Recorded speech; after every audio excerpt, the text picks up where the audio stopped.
हिमाचल के पूर्व मुख्यमंत्री जयराम ठाकुर ने दिल्ली में केंद्रीय मंत्री मनोहर लाल से मुलाकात की है। क्या इस महीने मुलाकात के केंद्रीय मंत्री से मुलाकात की है? क्या हिमाचल के प्रोजेक्ट्स को लेकर कुछ चर्चा हुई है? क्या हिमाचल के बारे में कोई चर्चा हुई है? वैसे तो शिष्टाचार के नाते ये भेंट हुई है, क्योंकि हम वर्षों से संगठन में इकट्ठा काम किए हैं। बतौर मुख्यमंत्री भी हम दोनों ने इकट्ठा काम किया हुआ अपने अपने प्रदेशों में। अब वो केंद्रीय मंत्री हैं तो पहली बार इस तरह से मिलना हुआ, तो शिष्टाचार के नाते भेंट थी। लेकिन स्वाभाविक रूप से जब मिलते हैं तो चर्चा तो होती है, प्रदेश के बारे में चर्चा हुई है। सर, एक सवाल कि हिमाचल सरकार केंद्र सरकार को 30 करोड़ रुपए लौटाने की बात कर रही है। किस तरह का ये मामला है और क्या ये जो फैसला सरकार ले रही है कितना सही समझते हैं? देखिए, सरकार बिना सोचे समझे काम कर रही है। बहुत मुश्किल से हिमाचल प्रदेश ने बीडिंग में भाग लेकर के बल्क ड्रग फार्मा पार्क और मेडिकल डिवाइस पार्क हासिल किए। पूरे देश में 3 मिले, एक हमको हिमाचल प्रदेश को मेडिकल डिवाइस पार्क मिला, एक हमको हिमाचल प्रदेश में बल्क ड्रग फार्मा। और जो अभी जानकारी मिली है कि मेडिकल डिवाइस पार्क का जो केंद्र ने 30 करोड़ रुपए दिया था लैंड डेवलपमेंट के लिए, वो पैसा उन्होंने वापस कर दिया। और वापस करने का मतलब ये है कि जब बिडिंग में कोई चीज़ ली है तो उसके साथ एग्रीमेंट पे उनका ख़त्म हो जाता है।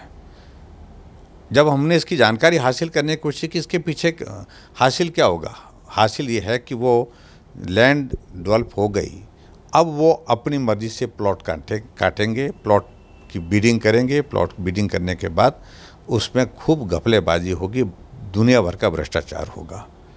ये सीधा मैं कह रहा हूँ कि बड़े स्तर पर भ्रष्टाचार होने की संभावना है उसमें। और कुल मिलाकर के इससे ज़्यादा, क्योंकि कांग्रेस के नेताओं की, कांग्रेस की सरकार की प्राथमिकता प्रदेश का विकास नहीं होता है। उनकी प्राथमिकता हमेशा ही यही होता है कि हम अपना विकास कैसे कर सकें, इसलिए वो किया है। विकास की बात आपने की, दिल्ली में हाल ही नीति आयोग की बैठक हुई है। जब ये बैठक हो रही थी तो भी मुख्यमंत्री भी दिल्ली में मौजूद थे। अब चूंकि उनकी पार्टी की तरफ से यहाँ पे जाने की इजाज़त नहीं थी, तो ऐसे में हिमाचल की बात वो नहीं रखे, हिमाचल की जनता का कितना नुकसान होता है? देखिए, बहुत बड़ा नुकसान होता है। अगर उस बैठक में जाते, अपने सुझाव रखते, वहाँ पर अपनी मांग रखते, तो शायद कुछ और हासिल होता। लेकिन हासिल होता या नहीं होता, लेकिन अपनी बात तो रखते, क्योंकि वो प्रतिनिधित्व तो कर रहे थे हिमाचल प्रदेश का। और वहाँ पर जब मुख्यमंत्री ने गए तो हमारा प्रतिनिधित्व जहाँ पर शून्य हो गया। तो इससे स्वाभाविक रूप से प्रदेश को नुकसान हुआ है। और उन्हें तो राजनीति की है, राजनीतिक दृष्टि से फैसला लिया गया। और मुझे मालूम नहीं क्या हासिल उसमें हुआ होगा। घर से तो मुख्यमंत्री दिल्ली के लिए, इस बैठक के लिए आए थे। दिल्ली में कहाँ सो गए, कहाँ रह गए, मालूम नहीं है।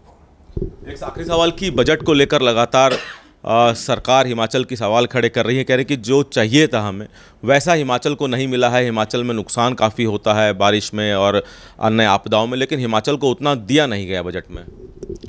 देखिए, केंद्र का बजट केंद्र ने प्रस्तुत करना, वो हिमाचल ने तो तय नहीं करना कि क्या उसमें होगा क्या नहीं होगा।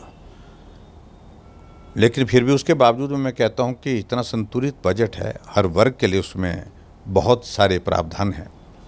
और हिमाचल के लिए खुशी की बात यह है कि जो त्रासदी में नुकसान पिछली बार हुआ है, उसकी भरपाई के लिए केंद्रीय वित्त मंत्री ने जिक्र किया है कि नुकसान की वजह से जो वहाँ पर जो इंफ्रास्ट्रक्चर डैमेजेस हुए हैं, उसकी भरपाई करने के लिए विभिन्न योजनाओं के माध्यम से हम मदद करेंगे। और मुझे लगता है कि बहुत बड़ी बात है। अन्यथा हिमाचल का बजट,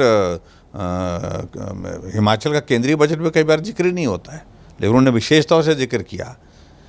मदद किस रूप में मिल सकती है, किस तरह से मिलेगी, कितनी मिलेगी, ये इस विषय को लेकर के वो बात कर सकते थे उस बैठक में जाकर के, लेकिन नहीं गए। तो इसलिए राजनीति कर रहे हैं। और दूसरी बात मैं ये भी कहना चाहता हूँ, पहले तो मुख्यमंत्री ये बताएं कि जो 1800 करोड़ के लगभग हिमाचल प्रदेश को जो केंद्र ने बजट जो पिछले इसके लिए मदद के लिए दिया है त्रासदी में, उसका क्या हुआ, वो कहाँ बांटा, किसको मिला?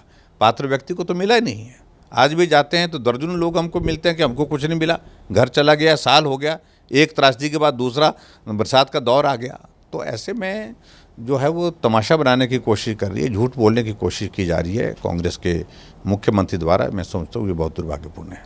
बहुत बहुत शुक्रिया। तो हिमाचल के पूर्व मुख्यमंत्री जयराम ठाकुर जी, जिन्होंने सूर्य समाचार से कई मुद्दों पर खास बातचीत की। कैमरामैन प्रियदर्शन के साथ दिल्ली से सूर्य समाचार के लिए विनय सिंह।